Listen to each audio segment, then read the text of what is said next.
Hello, everyone. Can you hear me?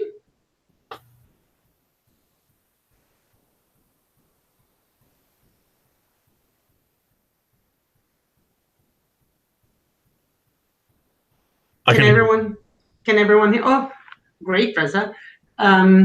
So I can hear, I can see you. People are already waiting for the session. I'm super excited today to have Reza Rahman with his presentation on effective Docker and Kubernetes for Java EE and, of course, Jakarta EE now developers.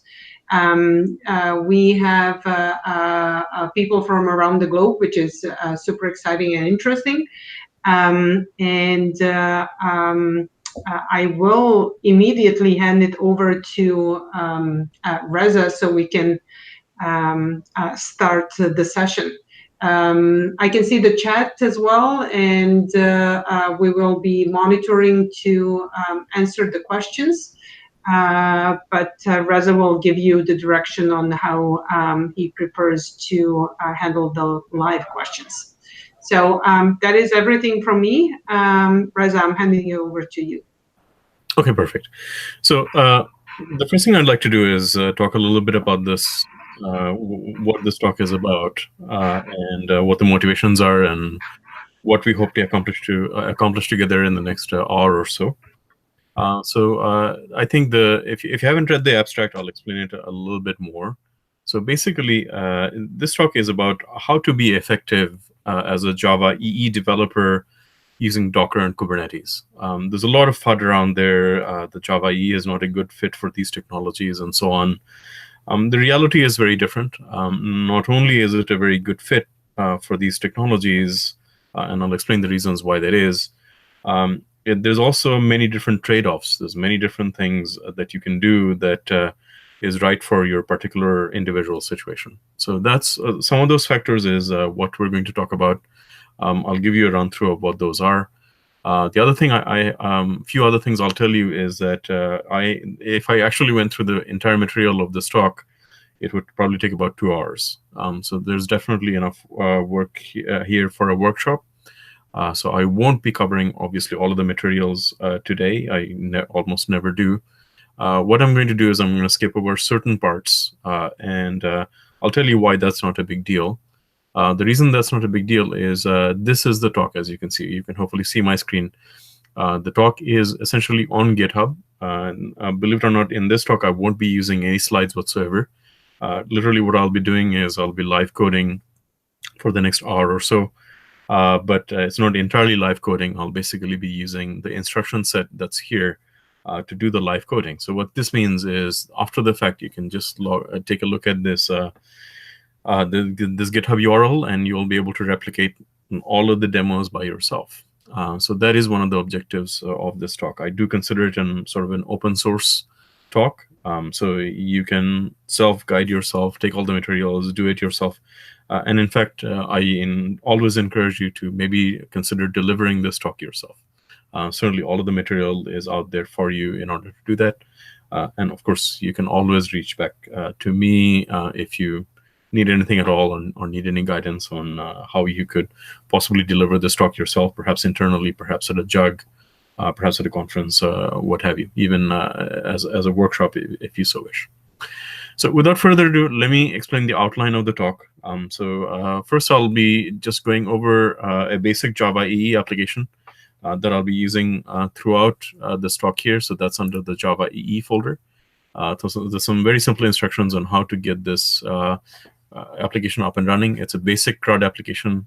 So it's got all of the basic moving pieces that you would expect. It's using Java EE8 at the moment.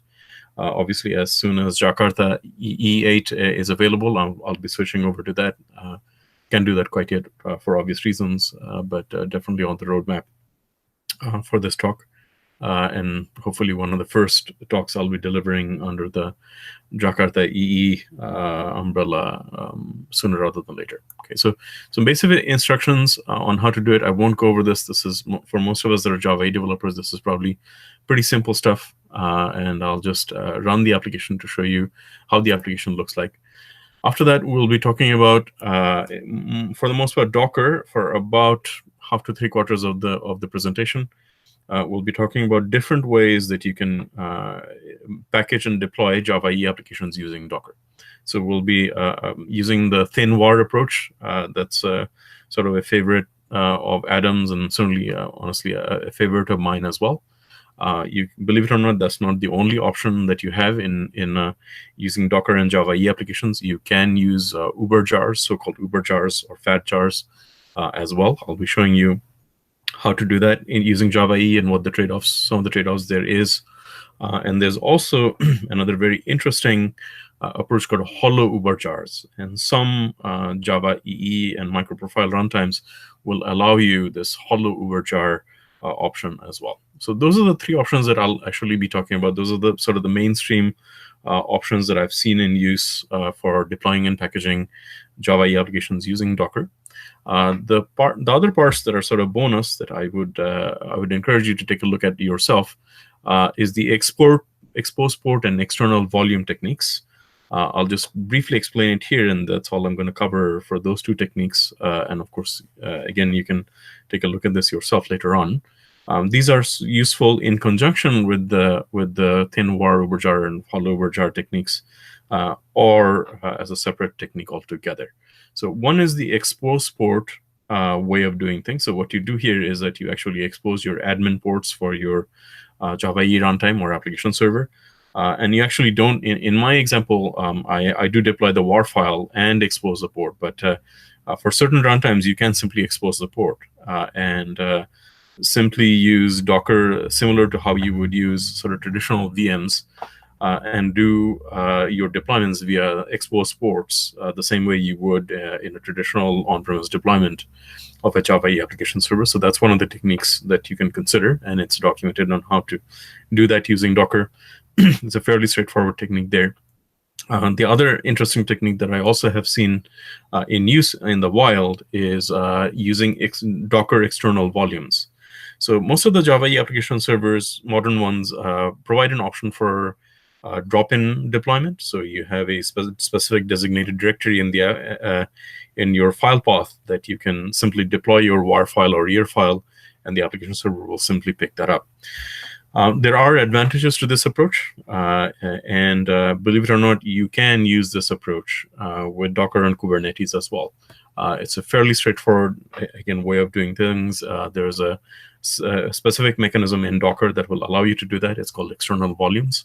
And in the external volume section, you will see how to do that. And again, I won't cover it here beyond simply describing what it is. Finally, in the last quarter of the presentation, we'll be talking a bit about Kubernetes in the mix as well. So how does the entire Java EE deployment scenario look like with Kubernetes in the mix? There are some similarities and differences on how you do this vis-a-vis sort of a traditional on-premise deployment. But I think for the most part, it's actually an improvement.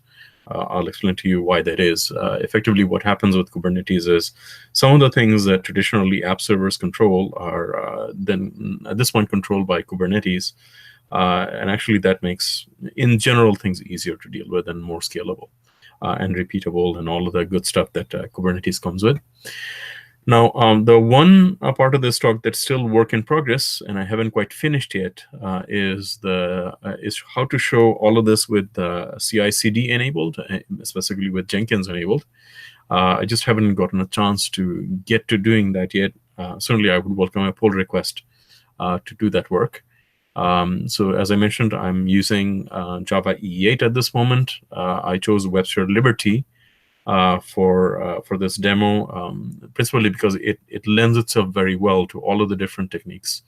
But you don't necessarily have to use Web Shared Liberty. You can use, for the most part, any Java EE runtime, and by and large, you'll see the same sort of available techniques and trade-offs available to you. For the demo today, I will be using Azure. I'll be using the Azure Kubernetes service, which is a Kubernetes one of the leading Kubernetes implementations out there. You don't have to use Azure if you don't want to. It's everything that I'm going to be showing in this demo. You could easily apply to some other Kubernetes implementation, whether that's Google's or Amazon's or what have you. And obviously Jenkins, as I mentioned, I haven't quite gotten around to doing that as of yet. So let's start with demoing the application. So the first thing I need to do in order to demo the application is get the database up and running. This is a database-driven CRUD application. Actually, the simplest way to do that, since we're going to be using Docker anyway, is just start the database using Docker. So that's what I'm going to be doing. I'm going to starting a Postgres instance, essentially using Docker. So let's go ahead and do that. So if you've never seen Docker in action, this is generally how it looks like.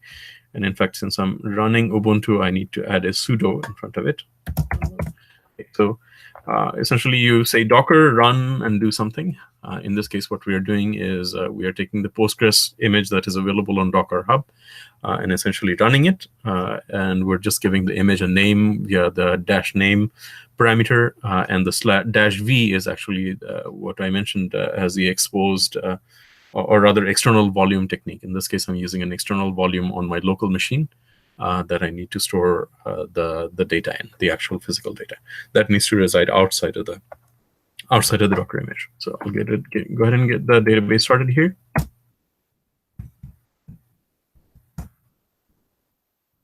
Okay, so what's happening here is we are downloading the database from Docker Hub. It's getting downloaded locally. It's going to take just a moment, and once the download completes, it's going to actually start the database, hopefully without incident. So one thing I forgot to mention is that I don't tend to do separate Q&A at time.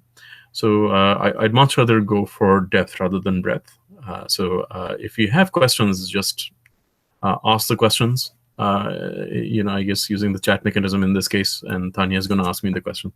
Stop me and hopefully ask your question to me, and we can just do Q&A throughout. There's no reason to wait around.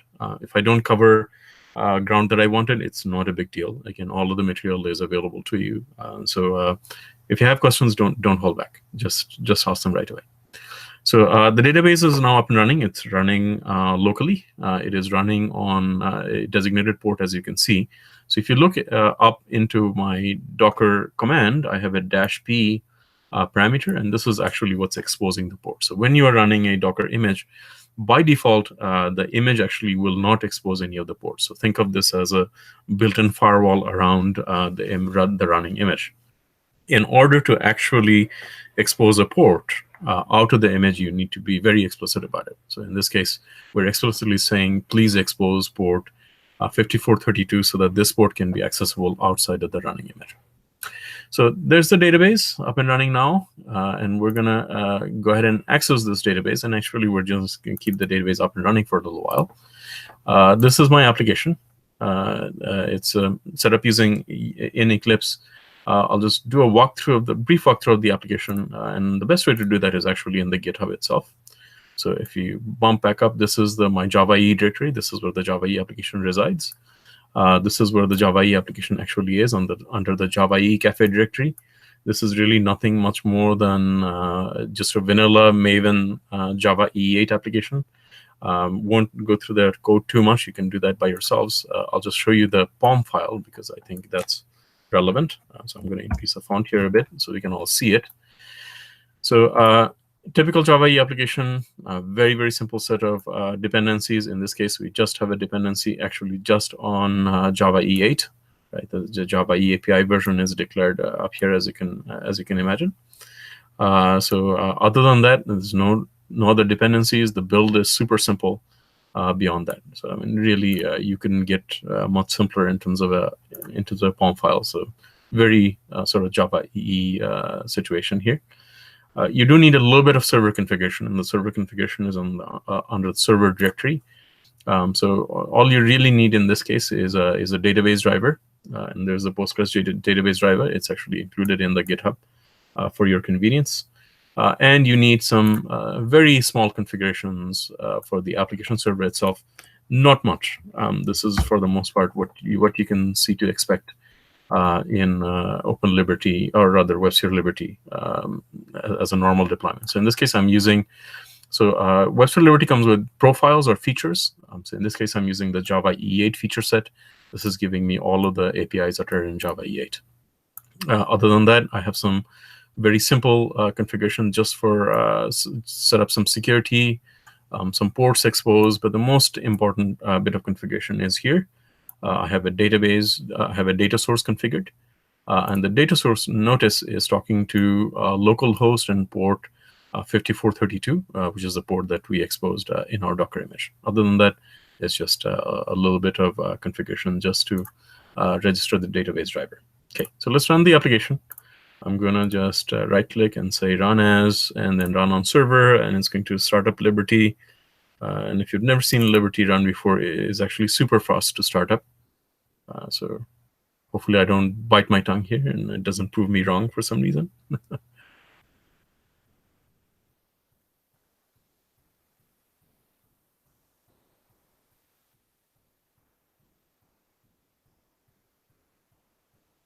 Okay, so there we go. It started in 3.172 seconds, which I think is pretty impressive. So now we have the application up and running. Let's play around with the application just a little bit. So I'm going to go ahead and paste it onto my browser. I'm going to add a few. It's just a CRUD application. It's silly. It's basically a CRUD application managing a coffee inventory. So we'll just add a few things here. We'll add Reza one. Oh my goodness. Okay, so I'm not sure. So here we go. The demo gods are not with us today, maybe. Let's see. Okay, target unreachable, cafe resolved to null. So looks like I have an issue with my JSF application. Let's see. Let's take a look.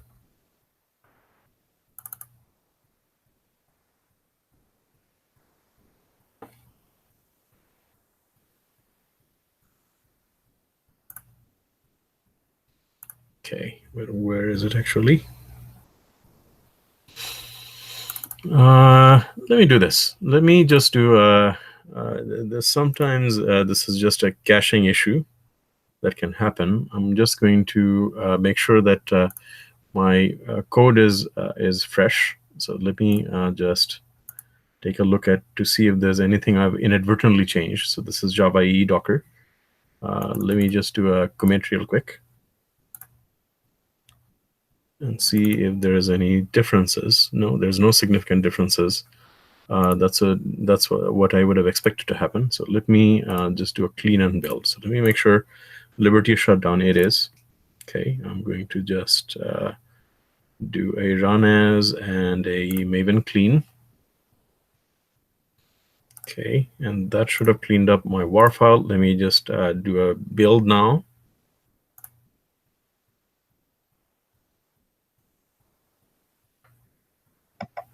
Okay. You can show the structure of the project.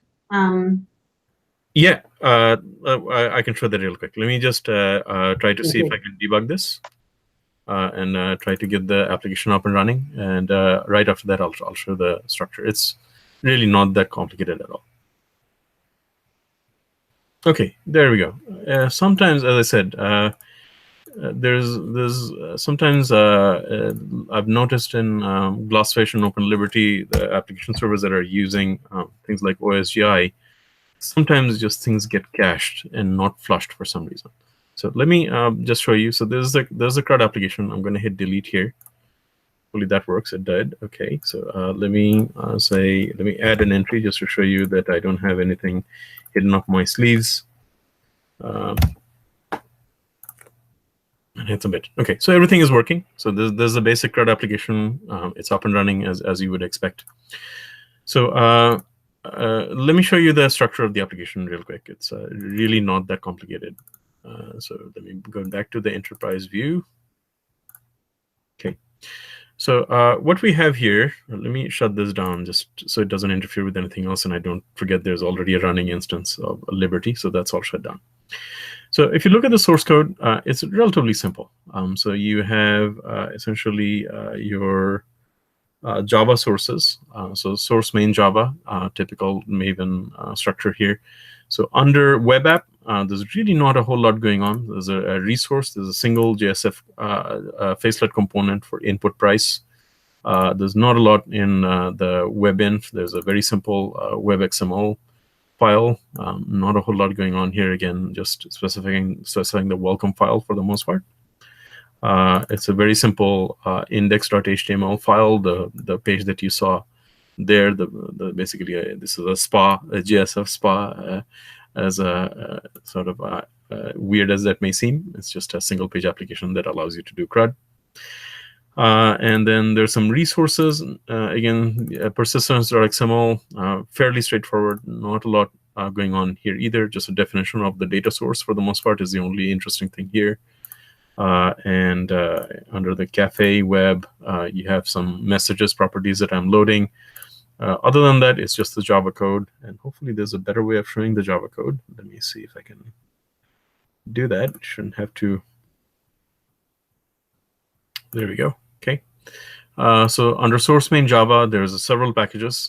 There's a model, and under the model is just really just a repository. The repository code is just CRUD applications that allows you to essentially get, read, update, delete coffees using JPA. It's injecting the JPA entity manager. You have the actual entity, very, very simple. It's a coffee entity. It's just got three fields to it, ID, name, and price. And then we have a simple REST interface for it. There's a path for it. And then we have a get, post, and two gets. One is for get all and one get by ID and a delete. So those are CRUD interfaces for the REST. And there's also a JSF client, as you saw. So the JSF client is backed by a named bean. So there's a named annotation. It happens to be session scoped, and again, it just reflects, for the most part, just CRUD operations. Get all coffees, add a coffee, and remove a coffee. Okay, so that's about it in terms of all I really wanted to show you of the application. In fact, we can shut down Eclipse altogether now. We don't actually need Eclipse to do any of the rest of it. We can just get away with the command line for the most part for the rest of it now. Okay, so now let's talk about, well, that's all good and fine, and stuff we've done for probably a good 20 years, 15, 20 years now, just building a WAR file and deploying it to an application server using an IDE in this case. So let's begin to take a look at, well, how do things look like when you begin to introduce Docker? So the first thing we're going to do is show the thin WAR approach to using Docker and Java EE, and I'll explain in a second what I mean by the thin WAR approach as well. But first, let me show you how the thing looks like in action. And then while that is going on, I'll show you some of the mechanics under the hood and how all of this is taking place. So again, we're just going to use the running database that we have here. We're not going to bother starting up another database instance. There's no need for it. What we are going to do is essentially actually package up the application. So if you noticed, basically the application consists of your WAR file, the Postgres jar file that we talked about, the database driver, and the server.xml. Okay, so that's really all you need in order to all you need to package up in one shape or form or the other. So we're going to just go ahead and package that up in Docker. I can show you how that looks like in action, and then after that, I'll show you how the code actually looks like to do that work. So right now, I'm in I have all of the code downloaded onto my local machine. I'm going to just cd into the thin WAR directory. So let me do that. So here we are. And first thing I'm going to do is actually so-called build the Docker image, right? So this is how that looks like. And again, I need to type in a sudo in front. So Docker build, and then I'm giving it the -t denotes a name for this image. And all I'm saying is that whatever is in the current directory, go ahead and build a Docker image in my current directory. So let's give this a shot and see what happens.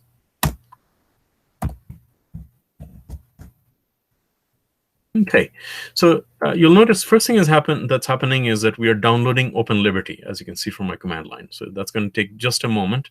So that actually constitutes what's called the first layer of my Docker image.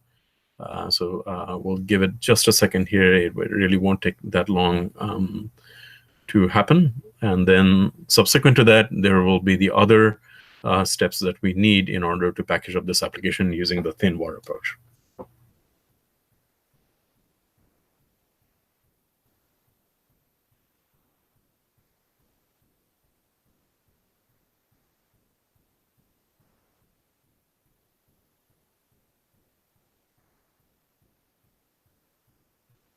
Okay, so in that step, what we did was we got the Western Liberty base image from Docker Hub. Now, what we're going to do, what we just did is copy over 3 files, as you can see. So here's the copy of the Postgres jar, and that's going into a specific directory in my Docker image, the resources directory. I'm copying over the server.xml, and that's going into the config directory. And finally, I'm adding the war file.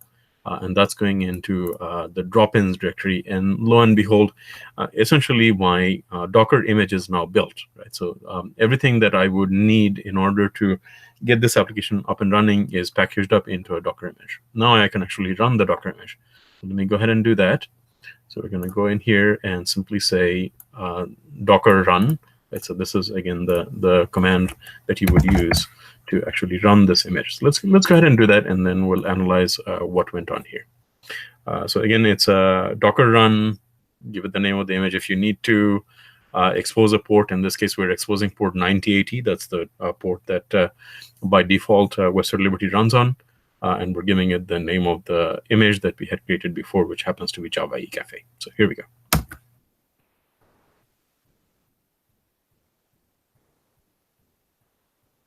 All right, and as you can see, basically exactly what happened, what would happen via an IDE, or if you're doing an on-premise deployment without Docker, and that's exactly what's happening. So Webster Liberty is starting up. It's reading the server.xml that I gave it. It just deployed the Java eCafe application. So if I went into my browser now and tried to access it again, rather, this is 9080, apologies. This is from another demo that I have. As you can see, my application is up and running again. Just to show you that it is that application that is running, I'll do a Control-C, and that's going to kill the running Docker instance. And if I try to load the page now, okay, as you can see, it cannot be reached. So let's take a look at the code a little bit and try to figure out, okay, what exactly happened here. The Java application is actually, the Java E application is actually just as is. So all I really did here is behind the scene, a little bit before my talk, what I did was I built, and this is all covered in the instructions. Basically, what I did was I built my war file. And the war file is in the target directory. Here it is, java ecafe.war. And while I'm doing this, let's do this. I'll tell you in a second why I'm doing this. So I'm copying over the war file. This is the thin war directory. And what I did was I just copied over pasted over the war file here. And I'm going to do it again. And I'll show you in a moment why I did that.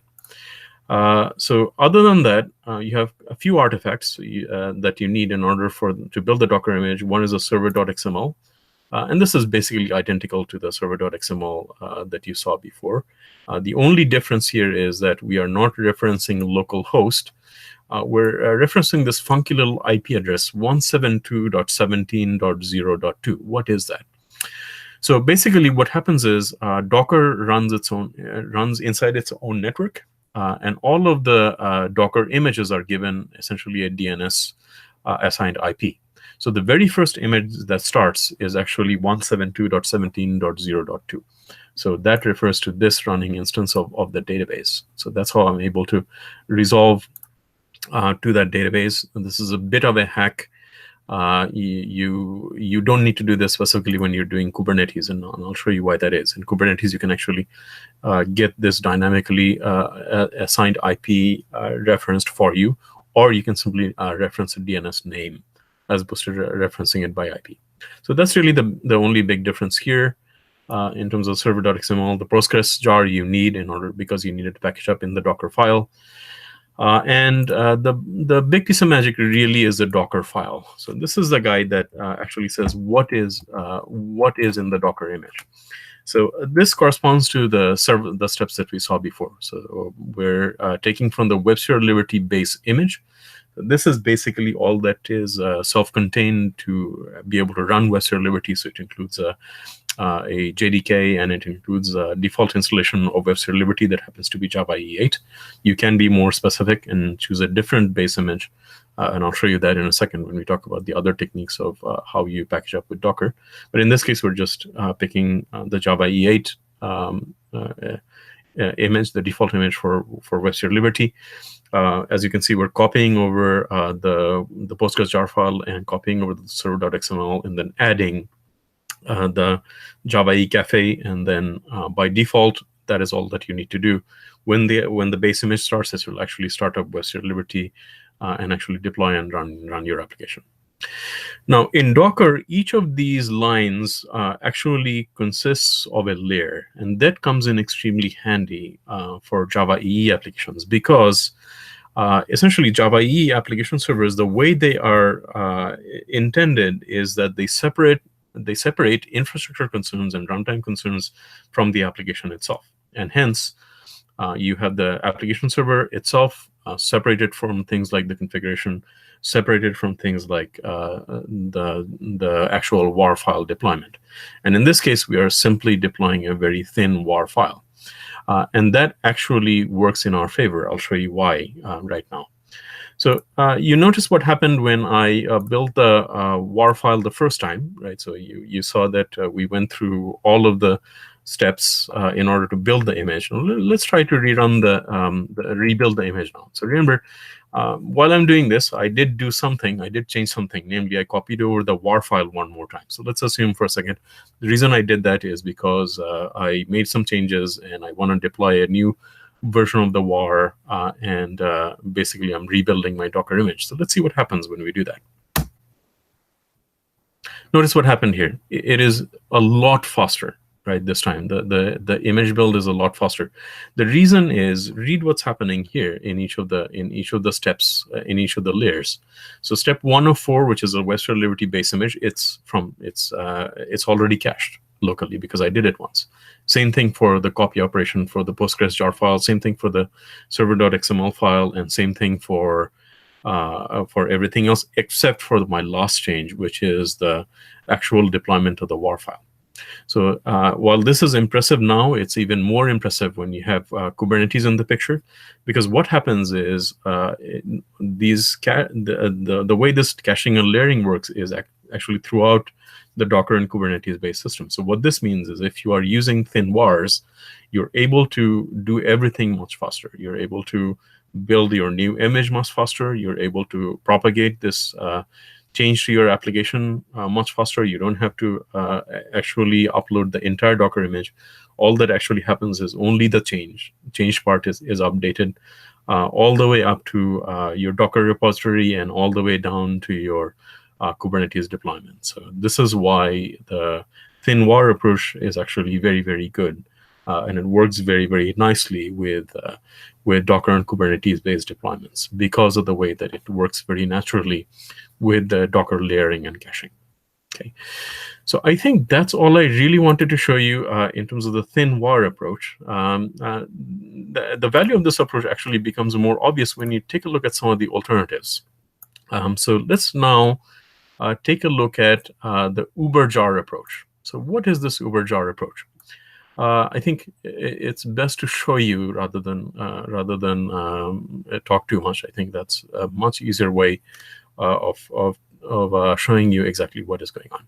So in this case, what I have is I've copied over the Java EE Cafe application. The reason is there is several changes in the POM XML, the way that the POM XML is built. And I'll show you why that is in a second. The other thing you'll notice is, in this case, the Docker file is actually within the Maven application. This is actually the normal way you would do Docker usually. In the other cases, I'm just trying to make it a little bit more simpler, but this is the normal way of how you would have your project structure actually. So the Docker file is within the same level as your pom.xml. So let's see what this guy does, right? And what is different about it. From a Docker standpoint, not much. It looks virtually identical, but what happens behaviorally is very different. So we'll see why that is.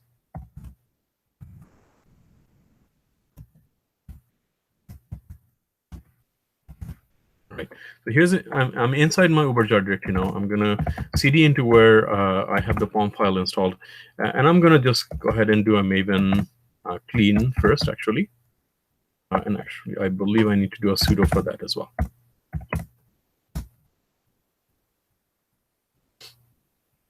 All right, so that's done. Now I'm going to do an install. Now notice very carefully what happens here. There's some interesting stuff that will happen when I do the Maven install here. So what I'm actually doing is I'm building not a WAR file, but actually a fat jar. And this is the typical way you do a fat jar approach. The fat jar approach is done generally through Maven. So that's exactly what's happening here. So it's going to be a little bit different than what would happen in the thin WAR approach or pretty much any other approach of building a WAR file via Maven. So pay close attention. I will give you running commentary of what happens when I hit install. Hopefully things don't blow up. So first thing is very normal. We're just building the WAR file. So the WAR file is now built. Now what's actually happening is we're installing the server. So what is actually happening is we are going out and pulling Webster Liberty from a public repository and actually expanding it as part of my build. Next thing is we are actually copying over our files in as part of the build. So that's where that went a little bit faster than I was expecting. So let me talk through what happened here. So here's what happened. Up to this part here is the build of the WAR file. Over here, what's happening is we're actually downloading Liberty itself. Okay, so we're getting that from a location. I'll show you that in the POM XML how that happens. We're copying over the server.xml file that we need as part of the install apps command or phase. Then we are copying over the Postgres jar file. Actually, we're downloading it from Maven Central, in this case, the Postgres jar file, and then copying it over into a certain directory. And finally, we are packaging all of this up. Okay, so after we package all of this up, and this actually all happens, let me show you what the final output is. So let's do an ls, and you notice this funny little java-e cafe.jar. Okay, this java-e cafe.jar is actually a self-contained jar file that includes everything that you need in order to run this application. So it includes all of our configuration files, it includes the WAR file, and it includes the actual runtime, in this case, Webster Liberty. So I'll show you how that all works via Docker, actually. But before I do that, let me show you the actual POM file to show you how that looks like and how we actually created the fat jar. It's a bit involved. So as you can see, normal Java-E jar file all the way up to here. Okay, then the interesting stuff begins to happen. So in this case, we are using the Liberty Maven plugin to do all of our work, to actually create our fat jar. In the configuration section, we are saying, please install the Webster Liberty Java E8 version and then download it as a zip file. We're going to finally package all of this up as an Uber jar called java-e-cafe.jar. It happens to be runnable. In the executions, you say, I want to install the server. And the most interesting thing you will say here is, where is my server.xml file? Okay, that I'm going to package up in my Uber jar. And then we are also, as I mentioned, using the Maven copy target to actually get a copy of the Postgres jar file and put it in a directory where we're going to package it up in the fat jar itself. Okay, so that is all the steps that is necessary in Maven to actually build this. So one thing you should have noticed is that this is a lot slower in building than just building a thin WAR file, obviously, because there's a lot more going on. But let's see how this looks like in Docker world now. So let's go up to and actually do the same thing. We're going to build a Docker image. and we'll actually run the application as well. So let's do that. All right, so here's my Docker image build.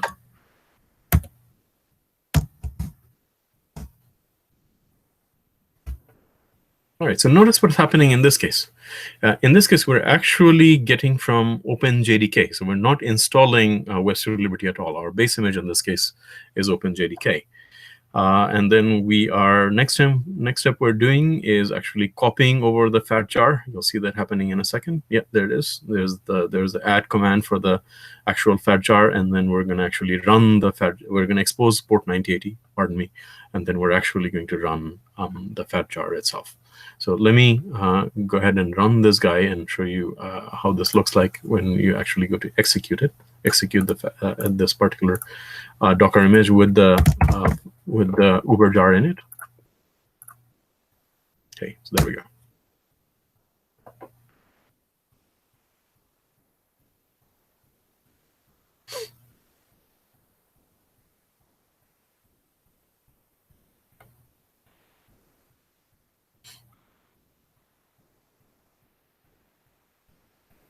All right, and it is back up and running. Let me just prove it by reloading this URL, and there's my application up and running once again. So now let's see how different or similar the Docker configuration file is, and what precisely are the trade-offs for this approach. So here's the Docker file. So you saw the POM file already, and you saw what was necessary to build the fat jar, and you saw that the Maven build is a bit slower than otherwise than it would otherwise.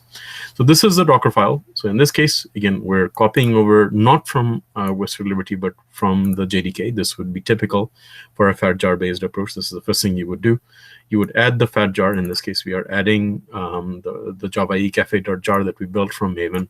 You have to explicitly expose port 9080 in this case, because that's a port that the fat jar will be talking on.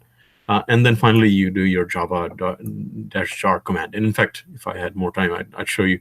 I'd actually run this without Docker, and you'll be able to see that this runs just fine. It runs as a self-contained jar. Now, notice what happens here. First of all, the Maven build is a bit slower. Second of all, take a look at what would happen if I wanted to make a change, right? So the layers here are relatively flat, right? So all I can cache here is this portion. So each time I need to make a change, this is the portion that will get executed over and over again. So in the end, you're transferring. So let me show you ls-la.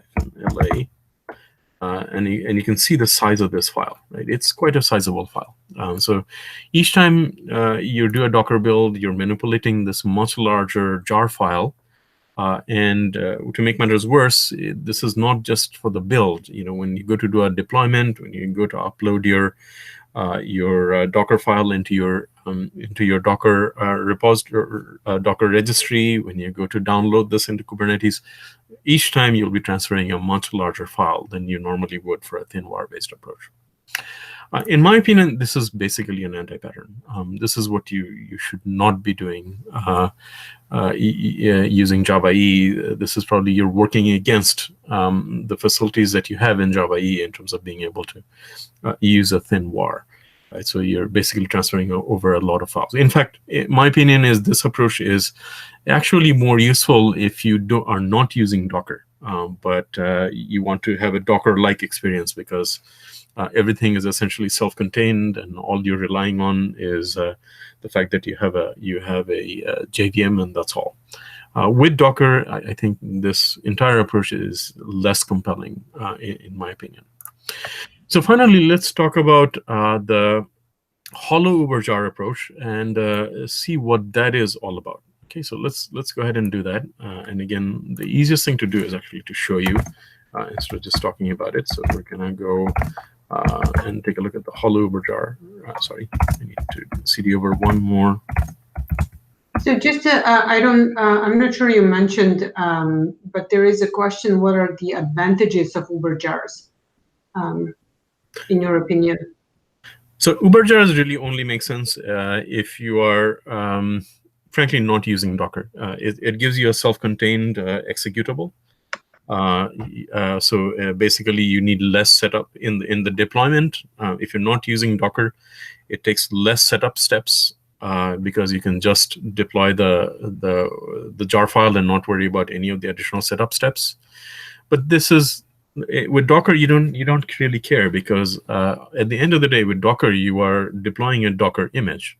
So that by itself is self-contained.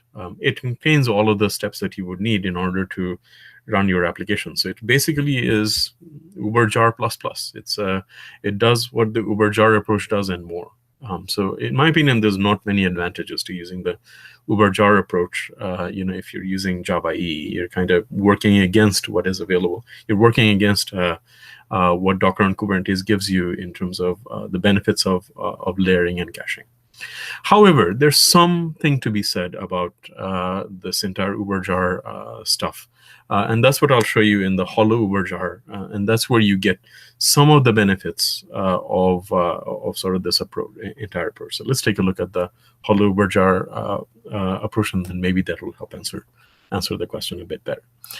So here's the hollow Uber Jar approach. I'm going to, again, I've pre-copied over the WAR file. I don't need to do that. I'm just going to build my Docker image now. So let's see what happens here, and pay close attention, and I will also obviously give you some running commentary.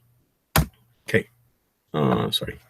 Sudo, I keep forgetting I'm on Ubuntu, pardon me. All right, so in this case, what is happening is we are downloading from a separate Liberty image. It's called the Liberty kernel. So just what you need in order to run Liberty. And beyond, above and beyond, what you will now see is that this will take some time to execute, okay? Because what we are doing is that we are literally manually installing every single specific component of Java EE that we need. So right now, JSF 2.3 is being installed, and that's the installation step for that that is going on right now. And then JAX-RS 2.1, and so on. So this will take a little bit of time. So let's utilize this time and show you how the code looks like, and maybe I'll explain a bit what is going on here and why on earth would you want to do this. So first of all, let's take a look at the server.xml file. So one thing that should strike you is that in this case, we are calling out explicitly the features that we need. So we're not just importing Java EE8 anymore. We're explicitly importing the specific bits and pieces that we need for this application. And then the other thing you'll notice is that this is pretty small. There's not a whole lot of other configuration going on because there's nothing to configure, right? So we're starting from very, very simple. We're starting from the Liberty kernel. And then we're referencing only the parts that we need out of Open Liberty. So there's nothing to do other than just configure your data source. That's it. If you look at the Docker file, you'll see how this is enabled, right? So the reason this is enabled is that, again, we're taking from the Webster Liberty kernel, and then each of those features that I referenced, I actually have to explicitly install to say, hey, please, install that particular component only, okay? And then the rest of the steps are very similar to what you would have in a thin var. So we're copying over the database driver, we're copying over the server.xml, and we're copying over the var. So basically, this is sort of the best of both worlds. So one of the arguments for Uber jars is that, hey, why would you want to package up your entire application server? Why not have a Docker image that is much smaller and only contains what you need? Okay, so that's one of the arguments for Uber jars. And basically, this gives you that benefit.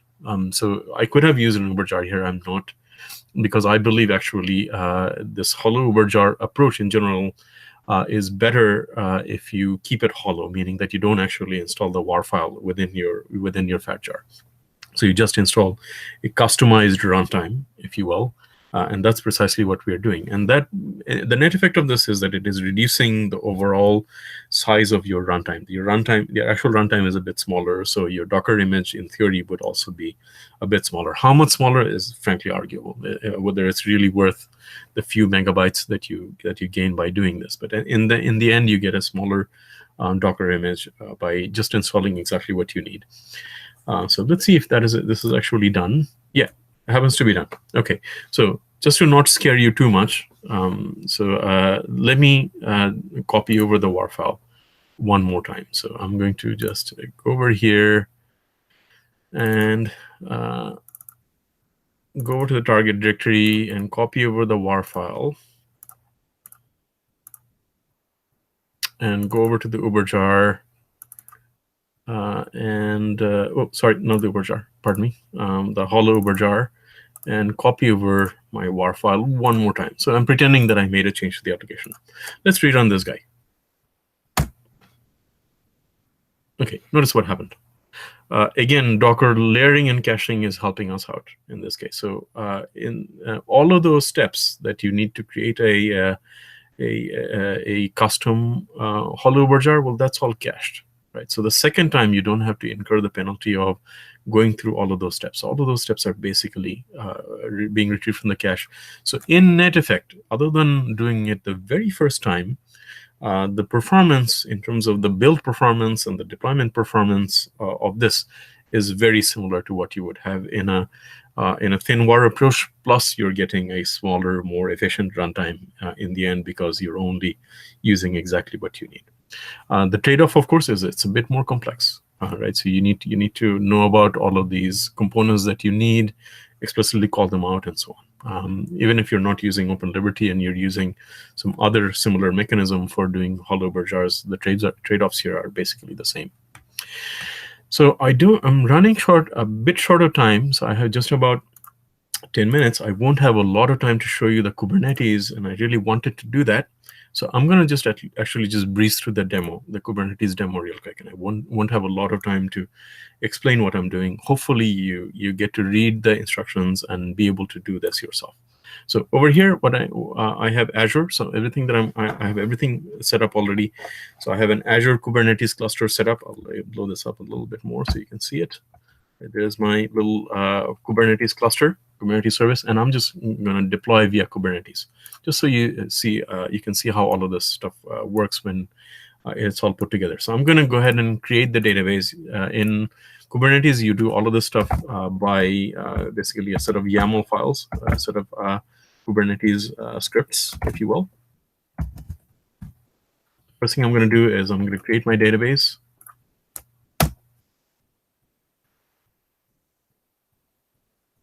Okay, so my database is created. There's several steps in there in the postgres.yaml file that will allow me to do that. Now what I'm going to do is I'm going to be a little bit clever, and I'm going to get the physical IP address of the database that is running on the cloud, and I'm going to save it into a configuration, what's called a configuration map in Kubernetes, and you'll see again all of these steps outlined in the instructions. You can use just DNS names as well. In fact, I'm going to probably change the stock to use DNS names as opposed to doing this technique. So I'm going to do that. So now I have a config map created with my IP address for my database. I've already built my Docker WAR file in there, so it's already sitting in there somewhere. I'm going to now do a Docker build the same way that I am. The only difference in this case is that because I ultimately want to upload this into Docker Hub, I'm going to give it my Docker Hub ID. And I'll free my Docker Hub in a second. Oh, sorry, sudo.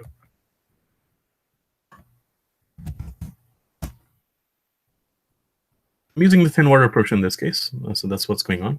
I just built that, and I'm going to push this. So this is a step I haven't done before. I'm going to push this Docker image onto Docker Hub because that's the only way I'm going to be able to deploy it onto Azure. It needs to be somewhere public. It can't be on my local machine. So I'm going to publish my Docker image that I just built into my Docker Hub. This is what happens when you hurry up too much. All right, and my Docker image is getting pushed. as you can see, it's using Docker layering here as well. The first time it can't really cache anything, so it's going to basically do all of the upload all of the stuff. If you look at my Docker Hub account, I now have hub.docker. So this is my Docker Hub account. Okay, so in my Docker Hub account, I now have an image called Java EE Cafe. Next thing I'm going to do is I'm going to actually deploy this to a Kubernetes cluster, to my cluster. So I'm literally creating my data center. There's 2 instances of West Liberty that I'll be running. You'll have to take my word for it just for now, but you'll be able to see it if you look at the actual YAML file. So I'm creating 2 instances of West Liberty, both running this image that has my WAR file, thin WAR file built into it. So here we go. All right, my cluster is created. Now I'm going to need to wait just a little bit. So while the cluster creation is extremely fast, creating a load balancer in front of it is slow, right? And it's not just slow in Azure. It's slow in. I've tried it in Google and Amazon. It's for some reason wiring all this stuff up into a load balancer is a little bit time consuming for some reason. So we're going to just watch and wait for the load balancer, what's called a service in Kubernetes terms, to come up. So let's do that. So what we're watching for is the external IP field. So it's going to take just a moment for the external IP to pop up. While that is going on, let me show you a little bit of the code if I can. So in this case, the Docker file is going to be very similar to the thin WAR approach. Okay, nothing very exciting there. The Postgres and these artifacts are basically going to be largely basically the same, except for one difference, which is, in this case, we are using environment properties. Okay, so for example, the host is in an environment variable. So we populate the environment variable to Kubernetes, actually. So this is a Postgres.yaml file. It's very, very simple. All that it really does is that it assigns a volume, which is some space in the file system on the cloud. And then it just takes the Postgres image and deploys it. And that's really all there is to this. And then we attach a service in front of it to make it available to the rest of the cluster. And in this case, we're using cluster IP, which means we're just literally exposing an IP, an internal IP address. This is how the YAML file for the actual Western Liberty looks like, right? So in this case, what we are actually doing is that we're pulling from my Docker Hub account. Okay, this is obviously I need to change that while running it, but it's pulling from my Docker account and actually creating 2 instances, replicas 2. There's 2 instances of Webster Liberty running on my cluster, and it is front-ended by a load balancer. Okay, and the load balancer translates from port 80 to port 9080. So in fact, when we'll be accessing the external port, we'll be accessing port 80, not port 9080. And there's our external IP address. We're going to just copy this bad boy, and we are going to put it right here. Lo and behold, in this case, obviously there is no data because we're running on the cloud. It's not the same instance that I had running locally. And just to show you, if I took this out, there's Western Liberty running. Right? There's 2 instances actually of Western Liberty actually, and it's a round robin being load balanced. And in fact, in this case, I'm actually using a shared cluster. So that's all configured in here as well. I'll show you real quick. In the server.xml, if you look here,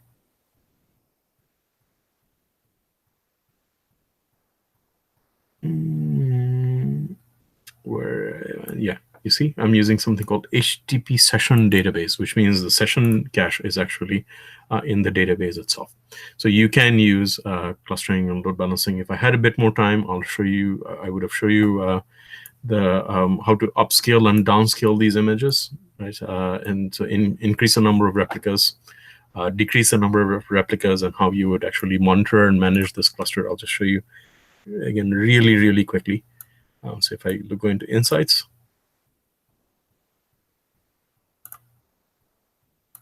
or metrics, okay, this will give you a bunch of information about what actually is going on in your Kubernetes cluster. So this is similar to what you would normally see in an application server console. And for some reason, I'm having trouble showing you it for some reason. Come on now.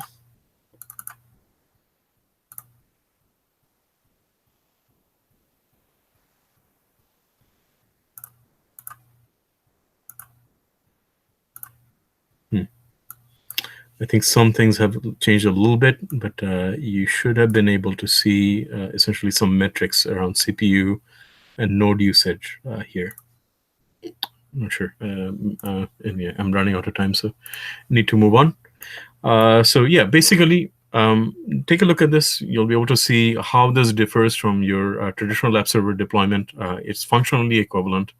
It's just that Kubernetes takes over certain elements that the app server normally would. So things like, for example, management of nodes, remote distributed deployment. So if I was to redeploy this application, all of that would be handled through Kubernetes as opposed to applications for native facilities.